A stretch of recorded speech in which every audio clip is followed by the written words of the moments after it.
नमस्कार welcome to class 2020। आज आम भिडियो क्लास 7 इंग्लिश जो नुआ बही आसी जस्मिन तार यूनिट वन ने the day the river spoke यार आम सेकेंड पार्ट टी बुझा ओडिया रे भल भाव बुझा ता पूर्व आम जो फास्ट पार्टा जो थिला से फास्ट पार्टर दुईटी प्रश्न देता से प्रश्न दुईटी को आलोचना करवा तापर आम सेकेंड पार्ट टी बुझा भल भाव चलते भिडियो स्टार्ट करवा। आम क्वेश्चन देखा क्वेश्चन नंबर 1 अच्छी What was Janhavi's dream? Was it important to her? Why? हेले प्रश्न अच्छी जाह्नवीर ड्रीम कौन थिला ड्रीम मान स्वप्न कौन थिला Was it important to her? यह तापाई गुरुत्वपूर्ण थिला कि Why? कहीं गुरुत्वपूर्ण थिला ताले देखिबा आंसर देखिबा। प्रथम आम देखिबा जाह्नवीर ड्रीम बा स्वप्न कौन थिला। Janhavi's dream was to go to school and learn like her brothers. जाह्नवीर स्वप्न थिला कौन स्कूल जीवाकू तार लक्ष्य स्वप्न थिला आ तार भाई मानक भली शिखा स्कूल ले जाइकी सेटा तार स्वप्न थिला। It was very important to her आमर प्रश्न पड़ी कौन was it important to her यह इंपोर्टाट थिला कि एटा तापाई गुरुत्वपूर्ण थिला कि थिला लिखा कौन yes it was very important to her. Why कहीं इंपोर्टाट थिला बिकॉज कारण she wanted to read write and know the answers of many questions in her mind ता माइंड रे ता मन भितर जो कौन क्वेश्चन थिला बहुत गुड़े प्रश्न थिला से प्रश्नर उत्तर जानापी आउ पढ़ाई लेखापी यही सब कारण यहाँ बहुत इंपोर्टाट थिला। Education was the only way to explore the world तेल एजुकेशन बा शिक्षा थिला गोटे मात्र उपाय जहाँकि से कौन वर्ल्ड को पृथ्वी को से कौन कर एक्सप्लोर कर बुझे। Question number 2 do you think the river can help her in fulfilling her dream how तुम्हें भावुच कि रिवर बा से नदी तार जो ड्रीम को तार जो स्वप्न को पूरण करिवारे साहाय्य करिथिबो बोली भावुच कि हाउ किपरि तुम भावुच कि नहीं निश्चित भाव में ताकू साहाय्य डायरेक्टली करनथिले मध्य इनडायरेक्टली ताकू करिथिबो काहे से ताकू साहस दउथुला ताकू कॉन्फिडेंस दउथुला ताकू उत्साहित करथुला बुझी होची कि नहीं तार आंसर हम लिखिबा I think the river can help her in fulfilling her dream ए पूर्व टिके यस लिख दो कोन लिख दो यस यस आई थिंक भाबुची I think the river can help her in fulfilling her dream by giving her courage and confidence ताकू करेज करेज माने होची कोन साहस कॉन्फिडेंस माने होची आत्मविश्वास ताकू आत्मविश्वास आ साहस दबारे ये साहाय्य करथुला डायरेक्टली अवश्य साहाय्य करिवनी करि परिवनी स्कूल जिबारे किंतु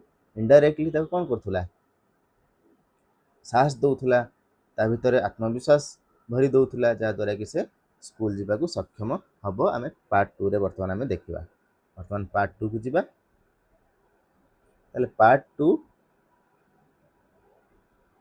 पार्ट टू कह even little Ramu goes to school said Jahnavi तेल जाह्नवी कहला कौन एपरिकी तार जो कुनी भाई जो थिला रामू 5 वर्ष जे थिला तेल जाह्नवी को 10 वर्ष हो जाइथिला सेतेबेले जितेबाला ताकू 10 वर्ष हो जाए रामू के वर्ष हो 5 ईयर होते एमती कि 5 वर्षर पिला जो रामू छोट थिला इवन लिटिल इवन माने कौन एपरिकी छोट रामू मध्य स्कूल को जाए सेट जाह्नवी जाह्नवी कहला pity the school is not by the sea said the river river कहला बा नदी कहला पिटी पिटी माने होची बड़ दुखर कथा the school is not by the sea sea माने होची समुद्र तले से कौन नदी कहूँ विद्यालयटी दुखर कथा विद्यालयटी समुद्र कूल नाही then I could take you along you know तुम्हें जान मु ना तुमको कौन कर मो सांगरे स्कूल को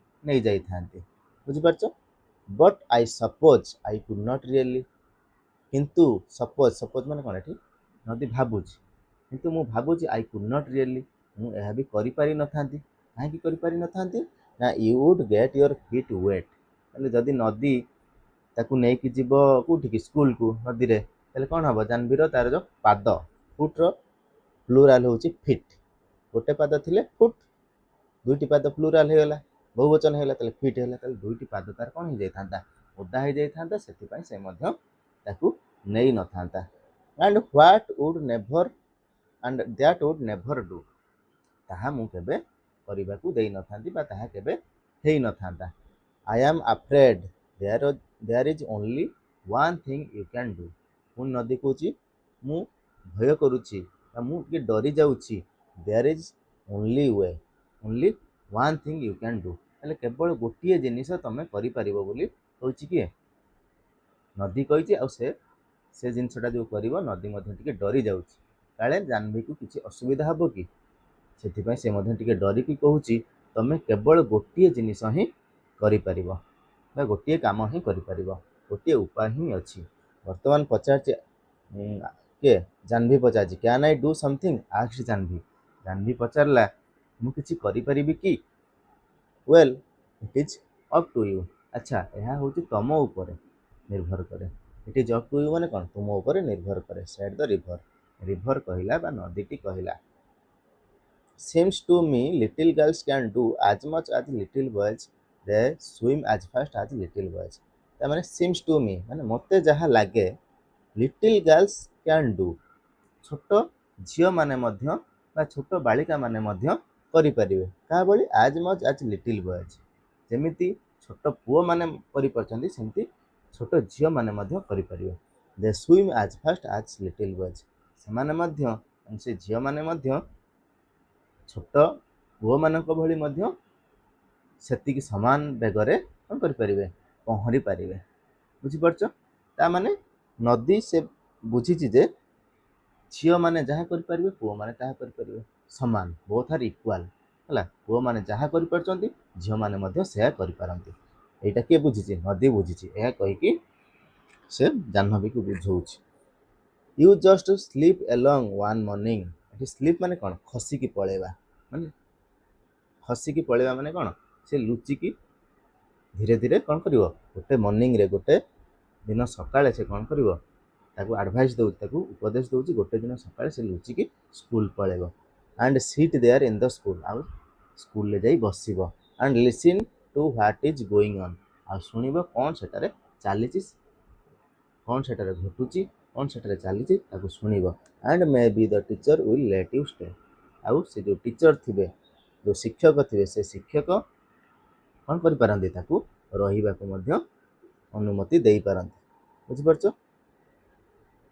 ତାପରେ I could not guessed Jahnavi Jahnavi କ'ଣ ହେଇଛି ବର୍ତ୍ତମାନ ଅଣନିଶ୍ୱାସୀ ହେଇଯାଇଛି ଏଇ ନଦୀର ଏଇ କଥା ଶୁଣିକି କାହିଁକି ଏଇଟା ବହୁତ କଷ୍ଟକର କାମ ତା ପାଇଁ ଥିଲା ଜାହ୍ନବୀ ପାଇଁ ଥିଲା ସେଥିପାଇଁ ସେ କ'ଣ ହେଇଛି ଗାସ୍ଡ ମାନେ କ'ଣ to breathe hard quickly or with difficulty ହେଲେ ବର୍ତ୍ତମାନ ସେ କ'ଣ କରିଛି ଗୋଟେ ଅଣନିଶ୍ୱାସ ସହିତ କହିଛି ଆଇ କୁଡ୍ ନଟ୍ ମୁଁ ପାରିବିନି ଦେ ଉଡ୍ ସ୍କେୟାର ମି ସେମାନେ ମୋତେ ଭୟଭୀତ କରାଇବେ ମୋତେ ଡରେଇବେ ଦେ ଉଡ୍ ଚେସ୍ ମି ଆଉଟ୍ ସେମାନେ ମୋତେ ଗୋଡ଼େଇକି ବାହାର କରିଦେବେ ଚେସ୍ ମାନେ କ'ଣ ଗୋଡ଼େଇବା ଚେସ୍ ମି ଆଉଟ୍ ମାନେ ମୋତେ ଗୋଡ଼େଇକି ବିଦା କରିଦେବେ ବାହାର କରିଦେବେ ମୋତେ ସ୍କୁଲରୁ ଦ ରିଭର ଲାଫ୍ଡ ହେଲା ନଦୀଟି ହସିଲା ୟୁ ସ୍କେୟାର୍ଡ ତମେ ପୁଣି ଡରିବ ଦ ରିଭର ସେଡ୍ ନଦୀ କହିଲା when you are not afraid of the green lizard ତମେ ଯେତେବେଳେ ଗ୍ରୀନ୍ ଲିଜାର୍ଡ ବା ସବୁଜ ରଙ୍ଗର ଏଣ୍ଡୁଅକୁ ତମେ ଡରୁନାହଁ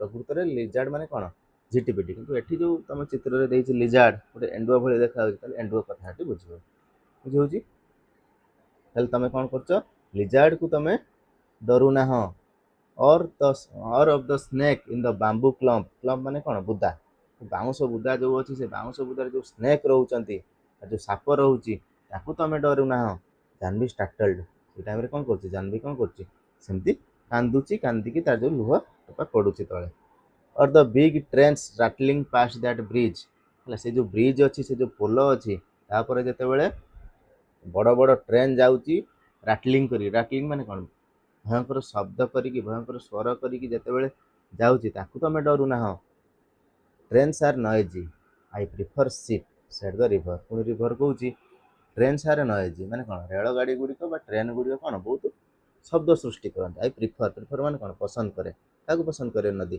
ସିପ୍ସକୁ ଜାହାଜକୁ ପସନ୍ଦ କରେ ସେଡ୍ ଦ ରିଭର କହିଲା ତାହେଲେ ଏଠି ରିଭର କହିବାର ଅର୍ଥ ହେଉଛି ଯେ ତମେ ଗ୍ରୀନ୍ ଲିଜାର୍ଡକୁ ଡରୁନାହଁ ସ୍ନେକ୍କୁ ଡରୁନାହଁ ଟ୍ରେନ୍ର ଯେଉଁ ରାଟଲିଂ ସାଉଣ୍ଡକୁ ଡରୁନାହଁ ରାଟଲିଂ ମାନେ କ'ଣ ରାଟଲିଂ ମାନେ ହେଉଛି noise made Bai Sea King things. ତାହେଲେ ଯେତେବେଳେ ଯାଉଛି ଗୋଟେ ଟ୍ରେନ୍ ଯେତେବେଳେ ପୋଲ ଉପରେ ଯାଉଛି ଯେଉଁ ପ୍ରକାର ଶବ୍ଦଟା ସୃଷ୍ଟି ହେଉଛି ତାକୁ କ'ଣ କହନ୍ତି?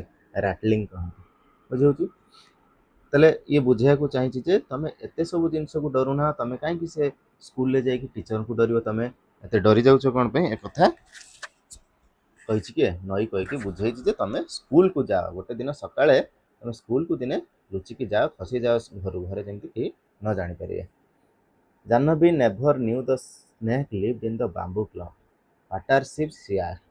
ତାହେଲେ ଜାହ୍ନବୀ କେବେ ବି ଜାଣିନଥିଲା, ନେଭର ମାନେ କ'ଣ? କେବେ ନୁହଁ, ସେ କେବେ ବି ଜାଣିନଥିଲା ଯେ the snake lived in the bamboo clump, ସେ ଯେଉଁ ବାଉଁଶ ବୁଦାରେ ସେ ସାପ ବାସ କରୁଥିଲା ବୋଲି କେବେ ଜାଣିନଥିଲା। ଫାର୍ଷ୍ଟ ଟାଇମ୍ ସେ ନଦୀ ପାଖରୁ ଶୁଣିଲା। What are ships she asked, ସେ କେବେ ଜାଣିନାହିଁ ସିପ୍ କ'ଣ, ଜାହାଜ କ'ଣ ବି ସେ କେବେ ଜାଣିନାହିଁ। ତମେ ମାନେ ତ ଜାଣିଥିବ ସିପ୍ କ'ଣ, ତମେ ନ ଦେଖିଲେ ବି ତମେ ପାଠ ପଢୁଛ ଯେହେତୁ ତମେ ସିପ୍ କ'ଣ ବା ଜାହାଜ କ'ଣ ତମେ ଜାଣିଛ, କିନ୍ତୁ ସେ କିଛି ସେ ବିଷୟରେ ଜାଣିନଥିଲା। ସେ ଯେହେତୁ ପାଠ ପଢିନଥିଲା ସେଥିପାଇଁ କିଛି ଜାଣିନଥିଲା। ସିଏ ଆସ୍କ୍ଡ, ସେ ପଚାରିଲା, ନଦୀକୁ ପଚାରିଲା, ହ୍ୱାଟ୍ ଆର୍ ସିପ୍ସ, ସିପ୍ସ ଗୁଡ଼ିକ କ'ଣ, ଜାହାଜ ଗୁଡ଼ିକ କ'ଣ? ତାପରେ ନଦୀ ଉତ୍ତର ଦେଉଛି, big boats shed the river. River କହିଲା, ନଦୀ କହିଲା, ବଡ଼ ବଡ଼ ନୌକା ବା ବଡ଼ ବଡ଼ ଡଙ୍ଗା, so big that can take hundreds of people, ଏତେ ବଡ଼ ଯେ ସେମାନେ କ'ଣ କରିପାରିବେ? ଶହ ଶହ ଲୋକଙ୍କୁ ନେଇପାରିବ। ହଣ୍ଡ୍ରେଡ ମାନେ ହେଉଛି 100, ହଣ୍ଡ୍ରେଡ୍ସ ହେଉଛି ଶହ ଶହ, ଶହ ଶହ ଲୋକଙ୍କୁ ସେ ନେଇକି ଯାଇପାରିବ। And they sail along the sea with lights that shine all night। ଆଉ ସେ କ'ଣ କରିଥାଏ? ସେଲ୍ ମାନେ କ'ଣ? ଜଳଯାତ୍ରା କରିବା। SAIL, ସେଲ୍ ମାନେ ଜଳଯାତ୍ରା କରିବା। ତାହେଲେ ସେ ଯେଉଁ ସିପ୍ ଗୁଡ଼ାକ ବା ଜାହାଜ ଗୁଡ଼ାକ ଜଳଯାତ୍ରା କରନ୍ତି along the sea, ସମୁଦ୍ର ମଧ୍ୟ ଦେଇକି, with lights, ଆଲୋକର ସହିତ, କେତେବେଳେ? that shine all night, ତାହେଲେ ଯେଉଁ ଆଲୋକ ଜଳୁଥାଏ ସେ କ'ଣ କରିଥାଏ? ରାତି ସାରା ସାଇନ୍ କରିଥାଏ, ହେଲା, ଉଜ୍ଜଳ ଭାବରେ ଜଳୁଥାଏ। Jahnavi held her breath, will they come here she asked, ହେଲା। ବର୍ତ୍ତମାନ ଜାହ୍ନବୀ କ'ଣ କଲା? ତାର ନିଶ୍ୱାସକୁ କ'ଣ ଧରିକି ରଖିଲା। And will they come here she asked, ସେ ପଚାରିଲା, ସେ ଯେଉଁ ସିପ୍ ଗୁଡ଼ାକ, ସେ ଦେଖିନାହିଁ ନା କେବେ ସିପ୍କୁ, ସେଥିପାଇଁ କହୁଛି ସେ କେବେ, ସେମାନେ କେବେ ଏଠିକି ଆସିବେ କି? I am afraid not said the river. River କହିଲେ, ସେମାନେ ଆସିଲେ ବି ମୁଁ ଡରି ନାହିଁ। ଟୁ ଲାର୍ଜ, ବହୁତ ବଡ଼, ୟୁ ନୋ, ତୁମେ ଜାଣ ସେ ବହୁତ ବଡ଼। Chandu's catamaran is good enough for me. Catamaran ହେଉଛି ଗୋଟେ ପ୍ରକାରର boat, a kind of boat. ତାହେଲେ ଇଏ କ'ଣ କହୁଛି? ଚନ୍ଦୁ ବୋଧେ ତାଙ୍କ ଗାଁର କିଏ ଜଣେ ଲୋକ, ଚନ୍ଦୁର ଯେଉଁ କାଟାମାରାନ୍ ଅଛି ସେଇଟା ମୋ ପାଇଁ ବହୁତ ଭଲ, ଯଥେଷ୍ଟ ଭଲ। ଏନଫ୍ ମାନେ କ'ଣ? ଯଥେଷ୍ଟ, ଯଥେଷ୍ଟ ଭଲ। Chandu can take you to see a ship someday. Someday ମାନେ କୌଣସି ଦିନ ଚନ୍ଦୁ ତୋତେ କ'ଣ କରିବ? ସେ ସିପ୍ ଦେଖେଇବାକୁ, ସେ ଜାହାଜ ଦେଖେଇବାକୁ ନେଇଯିବ। They would never let me wailed Jahnavi, ସେମାନେ ମୋତେ କେବେ ଛାଡ଼ିବେନି। ୱେଲ୍ଡ ଜାହ୍ନବୀ, ୱେଲ୍ଡ ମାନେ କ'ଣ? Complaint in a loud voice, ହେଲା, ଉଚ୍ଚ ସ୍ୱରରେ ତା ପାଖରେ କ'ଣ ଅଭିଯୋଗ କରିକି କହୁଛି, ସେମାନେ ମୋତେ କେବେ ଯିବାକୁ ଦେବେନି। ଦେ ଉଡ୍ ନେଭର ଲେଟ୍ ମି, ସେମାନେ ମୋତେ କେବେ ବି ଦେବେ ନାହିଁ ଯିବା ପାଇଁ। ବୁଝିପାରୁଛ? ତାପରେ ଦେଖିବା, try going to school fast said the river, remember it is up to you. ପୁଣି ରିଭର ତାକୁ କ'ଣ ଉତ୍ସାହିତ କରିକି କହୁଛି, try going to school fast, ଚେଷ୍ଟା କର ପ୍ରଥମେ ସ୍କୁଲ ଯିବା ପାଇଁ।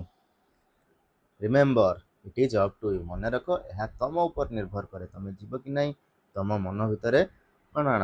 ସାହସ ଆଣ, ତମେ ନିଶ୍ଚିତ ଭାବରେ ସ୍କୁଲ ଯାଇପାରିବ। ଏକଥା କିଏ ବୁଝେଇଛି? ନଦୀ ବୁଝେଇଛି। ତାପରେ ଦେଖିବା, ଜାହ୍ନବୀ ଗ୍ୟାଦର୍ଡ କରେଜ୍। ଜାହ୍ନବୀ କ'ଣ କଲା? ଏକାଠି କଲା। କ'ଣ ଏକାଠି କଲା? କରେଜ୍, କରେଜ୍ ମାନେ ସାହସ, ସାହସ ଏକଜୁଟ କଲା ବା ଏକାଠି କଲା।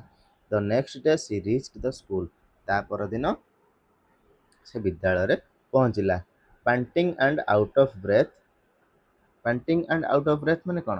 ଅଣନିଶ୍ୱାସୀ ସହିତ, ଯେହେତୁ ସେ ଦୌଡ଼ି ଦୌଡ଼ିକି ଆସିଛି, ଘରୁ ଖସିକି ଆସିଛି, ସେଥିପାଇଁ panting and out of breath, ଅଣନିଶ୍ୱାସୀ ହେଲା। And stood by the door listening while the teacher read out the lesson, ଯେତେବେଳେ ଶିକ୍ଷକ କ'ଣ କରୁଥିଲେ? ରିଡ୍ ଆଉଟ୍, ଯେତେବେଳେ ପଢ଼ଉଥିଲେ ପାଠ, ଲେସନ୍ ମାନେ କ'ଣ? ପାଠ, ଯେତେବେଳେ ପାଠ ପଢ଼ଉଥିଲେ ସେତେବେଳେ ସେ କ'ଣ କଲା? ଡୋର୍ ପାଖରେ ଠିଆ ହେଇକି ଶୁଣିଲା। It was A story about A prince called Ashok. ଏହା ଗୋଟେ ଗପ ଥିଲା କାହା ବିଷୟରେ? ଜଣେ ରାଜକୁମାର, ଯାହାଙ୍କ ନାଁ କ'ଣ ଥିଲା? ଅଶୋକ। ଅଶୋକ ଜଣେ ରାଜକୁମାର ଥିଲେ, ସେ ବିଷୟରେ ଗୋଟେ ଷ୍ଟୋରି ସେ ପଢ଼ଉଥିଲେ। କିଏ? ଷ୍ଟୋରି ମାନେ କ'ଣ? ଗପ ପଢ଼ଉଥିଲେ ଶିକ୍ଷକ। ହୁ ବିକେମ୍ ଏ ଗ୍ରେଟ୍ କିଙ୍ଗ, ଯିଏକି ଜଣେ ରାଜା ହେଲେ, ବହୁତ ବଡ଼ ରାଜା ହେଲେ। ଅଶୋକ ଯିଏକି ଗୋଟେ ବଡ଼ ରାଜା ହେଲେ। ବୁଝି ହେଉଛି? Little Apu had fallen asleep on her shoulder. Little Apu, ତ ତାହେଲେ ଆଉ ଜଣେ ତାର ଭାଇ ଥିଲା, ତା ନାଁ ହେଉଛି ଅପୁ, ସବୁଠାରୁ ସାନ ଯିଏ। ସେ କ'ଣ କରିଥିଲା, had fallen sleep on her shoulder, ତା ସୋଲ୍ଡରରେ, ତା ଯେଉଁ କାନ୍ଧରେ ସେ କ'ଣ କରିଥିଲା, ଶୋଇ ପଡ଼ିଥିଲା। ସି କ୍ରେପ୍ଟ ନିୟରର୍ ଆଣ୍ଡ ନିୟରର୍, ତାହେଲେ ସେ କ'ଣ କଲା, ଆହୁରି ପାଖକୁ ଲୁଚି ଲୁଚି ଗଲା। Till C was in the back ରୋ, ଯେ ପର୍ଯ୍ୟନ୍ତ ସେ ପଛପଟୁ ସେ ପ୍ରବେଶ କରିଛି ନା, ଯେ ପର୍ଯ୍ୟନ୍ତ ସେ ପଛ ରୋ ମାନେ କ'ଣ, ପଛ ଧାଡ଼ିରେ ପହଞ୍ଚି ନାହିଁ, ସେ ପର୍ଯ୍ୟନ୍ତ ସେ ଧୀରେ ଧୀରେ ଗଲା। ସ୍କ୍ୱାଟିଂ ୱିଥ୍ ଦ ଅଦର୍ସ, ସ୍କ୍ୱାଟିଂ ମାନେ କ'ଣ, bending her legs so that she sat with the bottom close to the ground, ତାହେଲେ ସେ କ'ଣ କଲା, ତା ଗୋଡ଼କୁ ଭାଙ୍ଗିକି, ସ୍କ୍ୱାଟିଂ ମାନେ କ'ଣ, ଗୋଡ଼କୁ ବଙ୍କା କରିକି ବା ଭାଙ୍ଗିକି ବସିଲା। With the others on the earthen floor, earthen floor ମାନେ ଯେଉଁ ମାଟିର ଚଟାଣକୁ କ'ଣ କହନ୍ତି, ଆର୍ଦେନ୍ ଫ୍ଲୋର୍ କହନ୍ତି। ଯେଉଁ ମାଟିର ଚଟାଣ ଥିଲା ସେଥିରେ ସେ ଗୋଡ଼କୁ ଭାଙ୍ଗିକି ବସିଲା।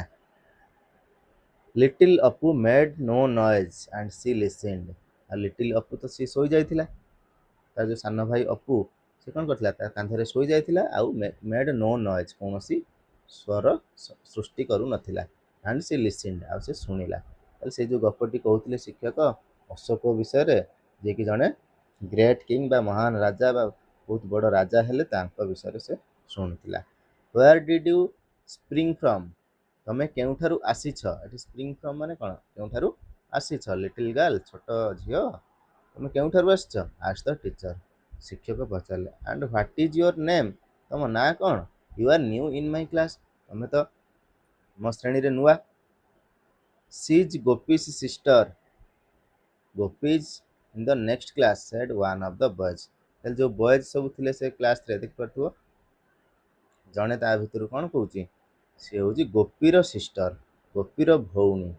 Gopi is in the next class, Gopi ପର ଶ୍ରେଣୀରେ ଅଛି। Said one of the boys, ସେ ବାଳକମାନଙ୍କ ମଧ୍ୟରୁ ଜଣେ କହିଲା। It is Jahnavi said another, ଆଉ ଜଣେ କହିଲା ଇଏ ହେଉଛି Jahnavi. So you are Gopi's little sister, nice lad Gopi, ତାହେଲେ ଶିକ୍ଷକ କହୁଛନ୍ତି ତମେ ତାହେଲେ ଗୋପୀର ସାନ ଭଉଣୀ, ନାଇସ୍ ଲ୍ୟାଡ୍ ଗୋପୀ, ଗୋପୀ ହେଉଛି ବହୁତ ଭଲ ପିଲା ହେଲା। ଲ୍ୟାଡ୍ ମାନେ କ'ଣ, ପିଲା, ନାଇସ୍ ମାନେ ଭଲ। If you really want to come to my school Jahnavi, the teacher had said, ଶିକ୍ଷକ କହିଲେ ତମେ ଯଦି ପ୍ରକୃତରେ ମୋ ବିଦ୍ୟାଳୟକୁ ଆସିବାକୁ ଚାହଁ, will talk your father about it, ଆମେ ତମ ବାପାଙ୍କ ସହିତ ଏ ବିଷୟରେ କଥା ହେବୁ। ଡୋଣ୍ଟ ୟୁ ୱରି, ତମେ ମନ ଦୁଃଖ କର ନାହିଁ। We will find a way, ଆମେ ଗୋଟେ ଉପାୟ ଖୋଜିବା। Jahnavi saw the teacher walking up the steps to their gate the next evening, Jahnavi ଦେଖିଲା ଯେ ତା ପରଦିନ ସନ୍ଧ୍ୟାବେଳେ ଶିକ୍ଷକ ଚାଲି ଚାଲି ତାଙ୍କ ଗେଟ୍ ମାନେ କ'ଣ, ଫାଟକ, ସେମାନଙ୍କର ଗେଟ୍ ବା ଫାଟକ ଆଡ଼କୁ ଆସୁଛନ୍ତି। ତାପରେ ଦେଖିବା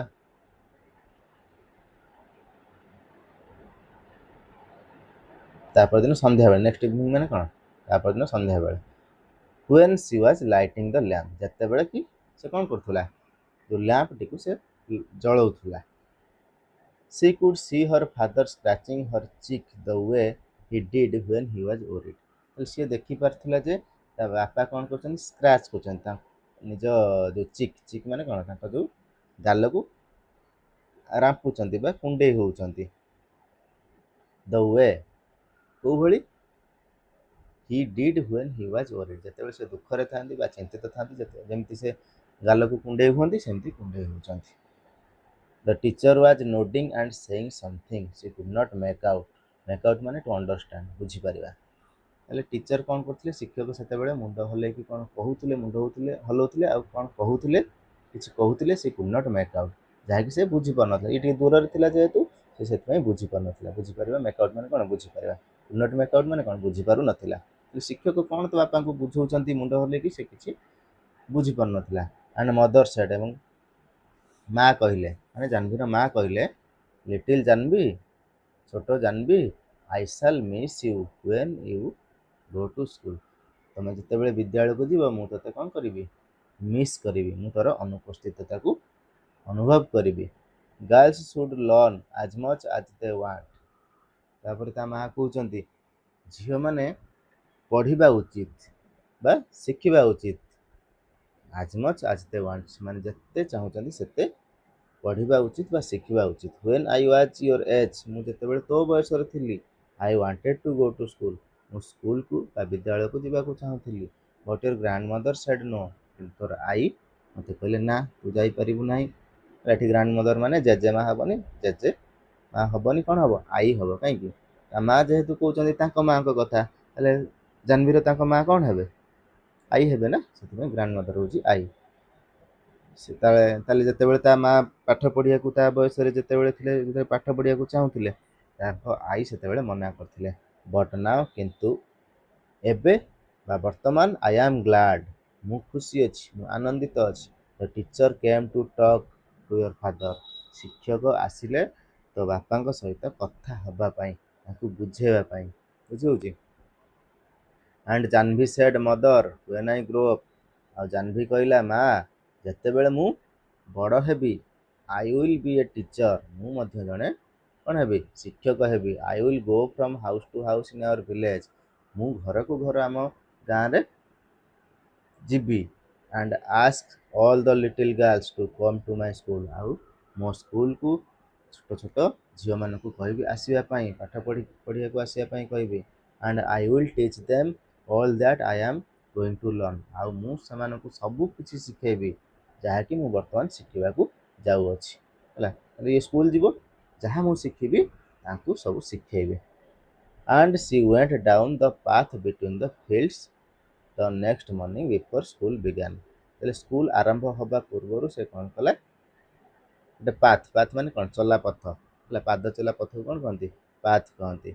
କାହା ମଧ୍ୟରେ ଥିଲା? ବିଟୱିନ୍ ଫିଲ୍ଡସ୍, ଯେଉଁ ବିଲ, ଏପଟେ ବିଲ ଅଛି, ମଝିରେ ରାସ୍ତା ଅଛି। ତାହେଲେ ଯେଉଁ ମଝିରେ ଯେଉଁ ରାସ୍ତା ଅଛି, ବିଲ ମଝିରେ ଯେଉଁ ରାସ୍ତା ଅଛି, ସେ ରାସ୍ତାରେ ସ୍କୁଲ ଆରମ୍ଭ ହେବା ପୂର୍ବରୁ ଗଲା। କେଉଁଠି ଗଲା? To meet the river. ସେ ନଦୀ କଥା ସେ ଭୁଲି ଯାଇନାହିଁ, ଯିଏକି ତାକୁ ସାହସ ଦେଇଛି, କନଫିଡେନ୍ସ ଦେଇଛି ବା ଆତ୍ମବିଶ୍ୱାସ ଦେଇଛି। ତା ପାଖକୁ ସେ ସ୍କୁଲ ଯିବା ଆଗରୁ ତାକୁ ମିଟ୍ କରିବାକୁ ବା ଭେଟିବାକୁ ଯାଇଛି। To meet the river. I did it said she told the river. ସେ ନଈକୁ କହିଲା ଆଇ ଡିଡ୍ ଇଟ୍, ମୁଁ ଏହାକୁ କରିଲି। ତାମାନେ କ'ଣ? ମୁଁ ସ୍କୁଲକୁ ତୋ କଥା ମାନିକି ଗଲି। ଆଇ ୱାଜ୍ ସ୍କେୟାର୍ଡ, ମୁଁ ଡରି ଯାଇଥିଲି। ବଟ୍ ଆଇ ଡିଡ୍ ଇଟ୍, କିନ୍ତୁ ମୁଁ ଏହାକୁ କଲି। ଆଣ୍ଡ ଦେ ଆର୍ ଲେଟିଂ ମି ଗୋ, ଆଉ ସେମାନେ ମୋତେ ଯିବାକୁ ଦେଲେ। I am going to learn to write my name and do sums. ମୁଁ ବର୍ତ୍ତମାନ ଶିଖିବାକୁ ଯାଉଛି। କ'ଣ ଶିଖିବାକୁ ଯାଉଛି? ମୋ ନାଁ ଲେଖା ଶିଖିବାକୁ ଯାଉଛି। ଆଣ୍ଡ ଡୁ ସମ୍ସ, ଆଉ ଗଣିତ କଷିବାକୁ ବା ଅଙ୍କ କଷିବାକୁ ଯାଉଛି। And I am going to find out why our little fishes in the rice fields turn into frogs. ଆଉ ମଧ୍ୟ ମୁଁ ଶିଖିବାକୁ ଯାଉଛି ବା ତା'ର ସମାଧାନ ବାହାର କରିବାକୁ ଯାଉଛି। କାହିଁକି ଆମ ବିଲରେ, ଆମ ଯେଉଁ ରାଇସ୍ ଫିଲ୍ଡ ଅଛି ବା ଧାନ ବିଲ ଅଛି, ସେ ଧାନ ବିଲରେ ଯେଉଁ ଛୋଟ ଛୋଟ ମାଛମାନେ ଅଛନ୍ତି, ସେମାନେ କାହିଁକି ଫ୍ରଗ୍ ହେଇଯାଉଛନ୍ତି, ମାନେ ବେଙ୍ଗ ହେଇଯାଉଛନ୍ତି। ସେ ବିଷୟରେ ମଧ୍ୟ ମୁଁ ତା'ର କାରଣ ମଧ୍ୟ ଜାଣିବାକୁ ପାଇବି। C heard the river's sleepy ଚକଲ। ଚକଲ ମାନେ କ'ଣ? ଯେଉଁ ନଦୀ ଯେଉଁ କୁଳୁ କୁଳୁ କରିକି ଯାଏନି କି, ସେଇ ଯେଉଁ କୁଳୁ କୁଳୁ ଶବ୍ଦଟାକୁ ଏଠି କ'ଣ କୁହାଯାଇଛି? ଚକଲ କୁହାଯାଇଛି। ହେଲା, ତାର ଯେଉଁ ନିଦୁଆ ଚକଲ, ଚକଲ ମାନେ ତାର ମଧ୍ୟ ସ୍ମିତ ହାସ୍ୟ। ହେଲା, ଧୀରେ ଧୀରେ ହସିବାକୁ ମଧ୍ୟ ଚକଲ କହନ୍ତି। ତାହେଲେ ସେତେବେଳେ ଶୁଣିଲା, କାହାର? She heard the river's sleepy chuckle, ତା ଯେଉଁ ନିଦୁଆ ହସକୁ ସେ ଶୁଣିଲା। କିଏ? ଜାହ୍ନବୀ ଶୁଣିଲା। କମ୍ ଏଗେନ୍ ଲିଟିଲ୍ ଗାର୍ଲ, ହସିକି କହିଲା ଛୋଟ ଝିଅ, କମ୍ ଏଗେନ୍, ପୁନର୍ବାର ଆସିବୁ। And I will tell you all about the ships that sail the C.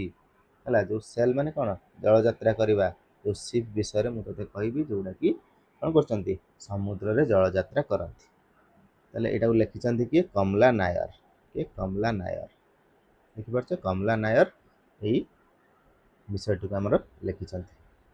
ତାପରେ ଆମର ତ ପାର୍ଟ 2 ସରିଗଲା। ତାପରେ ଆମେ ପରବର୍ତ୍ତୀ ଭିଡ଼ିଓରେ ଆମେ କ'ଣ କରିବା? ଆଜି କ୍ୱେଶ୍ଚିନ୍ ଆନ୍ସର୍ ସବୁ ଅଛି, ତାକୁ ଆମେ ଆଲୋଚନା କରିବା।